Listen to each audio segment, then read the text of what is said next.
पीले दांत वाली बहू। रंजना कभी ब्रश नहीं करती थी। उसे कितनी बार उसके माँ बाप ने डांटा, लेकिन उसका कोई असर उस पर होता ही नहीं था, जिस कारण से उसके दांत पीले पीले हो जाते हैं। शादी के बाद अरे बहू, वैसे तो तुझ में कोई कमी नहीं है, पर तेरे दांत इतने पीले कैसे हैं बेटा? कैसे मतलब? कोई सर्जरी थोड़ी ना कराइए। वो तो क्या नाम, मैं ब्रश नहीं करती थी तो पीले हो गए। अब क्या करूं? आप कहें तो लाल करवा लूं या फिर काले? यार ये क्या है, क्यों माँ से लड़ रही हो? लड़ रही हूँ? अरे मैं लड़ रही हूँ या ये बोल रही है कि दांत पीले हैं, पीले। अरे तपस्या थोड़ी ना की है इन्हें पीले करने के लिए। बकायदा ब्रश नहीं किया है 20 साल तक, तब जाकर। छी, कैसी बात कर रही हो? ये उस वक्त तो पीले नहीं थे जब हम लोग तुम्हें देखने आए थे। अरे तब साफ करवा लिया होगा डेंटिस्ट के पास जाकर।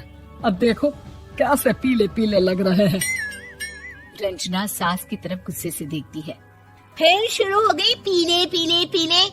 अरे पीले तो तब भी थे जब मेरे हाथ का रसगुल्ला उड़ा उड़ा कर खा रही थी और बोल रही थी, लड़की नहीं गुणों का खजाना दे रहे भाई साहब आप।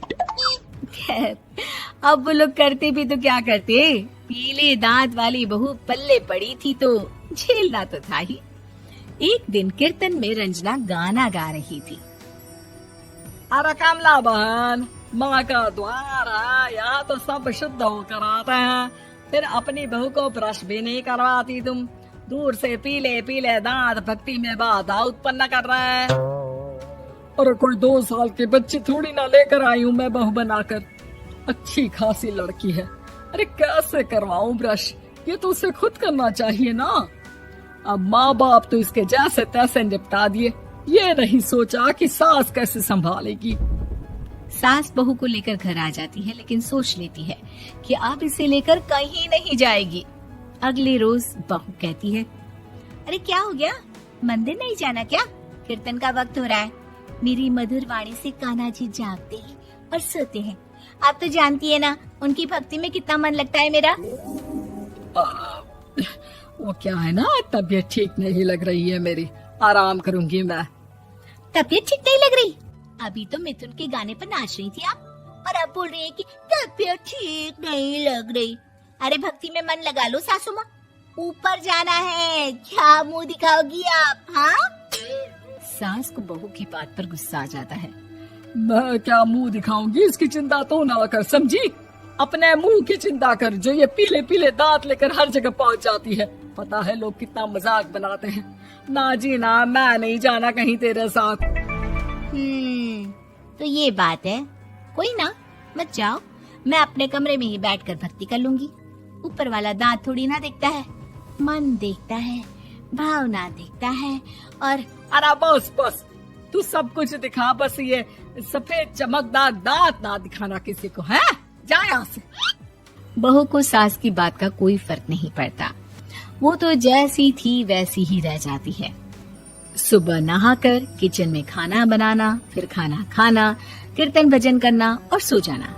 एक दिन, माँ जी मैं सहेली के घर जा रही हूँ, शाम को लेट आऊंगी। हाँ हाँ तो जाना, मैंने कौन सा तेरी आरती करनी है घर पर बैठकर। रंजना सहेली के घर जाती है, जहाँ वो पार्टी में जाने की तैयारी कर रही होती है। अरे शिखा, कहाँ जाने की तैयारी कर रही है? मैं गलत वक्त पर आ गई क्या? अरे नहीं यार, उल्टा सही वक्त पर आई है। मैंने ये साड़ी और ज्वेलरी निकाली है यार, शाम को इनके ऑफिस की एक पार्टी में जाना है। बताना कैसा लग रहा है ये सब? नहीं यार, इस ड्रेस के साथ तो वो वाली ज्वेलरी अच्छी लगेगी। हाँ हाँ सही बोल रही है, मैंने ध्यान ही नहीं दिया। वैसे तो हमेशा से मस्त फैशन सेंस रखती है। तो बड़ा जाती होगी ना पति के साथ पार्टी में। रंजना कुछ नहीं बोलती, बस सोचती है कि यार काश ये बात सही हो जाती, पर मैं क्यों नहीं जाती पार्टी में? क्या इन लोगों की कोई पार्टी होती नहीं होगी? रंजना घर आती है और रात में पति से सवाल करती है, एक बात बताइए, आप मुझे किसी पार्टी में क्यों नहीं ले जाते? क्या आपके यहाँ ऑफिस में पार्टी नहीं होती? पति बेचारा क्या कहता कि दांत पीले हैं तुम्हारे इसलिए। अरे कोई पार्टी होती नहीं हम लोगों के ऑफिस में, तो कहाँ से लेकर जाऊं? और मार्केट, मॉल, कहीं वीकेंड घूमना, कहीं तो। अरे यार सारे हफ्ते में एक छुट्टी मिलती है, तो सोचता हूँ कि आराम ही कर लूं। क्यों? रंजना मन मार के रह जाती है। पहले कभी सास के साथ मंदिर जाया करती थी, लेकिन वो भी सास ने ले जाना बंद कर दिया। घर बैठी बैठी रंजना बोर हो जाती है। तभी उसे आइडिया आता है और वो मायके जाने का सोचती है। सासू माँ, 2 दिनों के लिए मम्मी के घर जा रही हूँ। अच्छा ठीक है, आराम से जा। और हाँ, माँ से कुछ अच्छी आदत सीख कर आना कि कैसे शरीर के हर भाग की तरह दांतों की सफाई भी जरूरी होती है, समझी? शुरू हो गई ना आप। वो लोग आपकी तरह नहीं है कि छोटी छोटी बात का बतंगड़ बना दे। उन लोगों के लिए मैं मायने रखती हूँ, ना कि मेरे पीले पीले दांत। रंजना माँ को बिना बताए उन लोगों को सरप्राइज देती है, लेकिन जैसे ही वो दरवाजे पर पहुँचती है, अंदर देखती है कि घर वाले कहीं जा रहे होते हैं।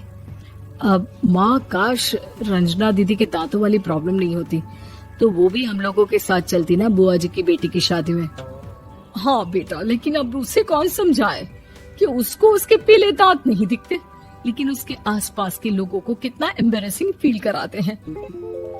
मुझे तो कितनी बार उसके स्कूल की टीचर ने शिकायत की कि उसके साथ कोई लड़की बैठना भी नहीं चाहती, और ना ही कॉलेज में कोई उससे बात करना चाहता था। लेकिन पता नहीं क्यों उसे ये बात समझ में ही नहीं आती।